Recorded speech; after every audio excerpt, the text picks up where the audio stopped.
একটা সম্পর্কে আপনি যখন আপনার সঙ্গীর উপর অসম্ভব নির্ভরশীল হয়ে যান, যেখানে আপনার পুরো জগতই আপনার সঙ্গী, অবধারিতভাবে আপনি নিজে প্রচণ্ড কষ্ট পাবেন এবং আপনার সঙ্গীকেও কষ্ট দিবেন। কারণ আপনার ভালো থাকার চাবিটা আপনার সঙ্গীর কাছে। উনি আপনাকে ভালো রাখলে আপনি ভালো থাকবেন, না হলে নয়। আর এটা কখনোই সম্ভব না কেউ আপনাকে সবসময় ভালো রাখতে পারবে। কারণ ভালো নিজেকেই রাখতে হয়, অন্যরা শুধু এই ভালো থাকার নিয়ামক বা অংশ। সঙ্গী কষ্ট পাবে কারণ আপনার অতিরিক্ত নির্ভরশীলতা ওনাকে সাফোকেট করে ফেলবে। ভালোবাসা অত্যাচার সহ্য করা কঠিন। আপনার আবদার ওনার কাছে একসময় বোঝা মনে হবে।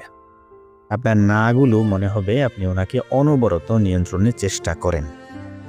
তাই যতই কাউকে ভালোবাসেন বলেন, আগে নিজের একটা সুন্দর জগৎ তৈরি করেন। আপনার পৃথিবীর একটা অসম্ভব সুন্দর একটা অংশ উনি হবেন, আপনার পুরো পৃথিবী না। আমাদের উচিত নিজের ভালো সঙ্গী আশা করার পাশাপাশি নিজেদেরকেও ভালো সঙ্গী হিসেবে গড়ে তোলা। তো হাসলে না।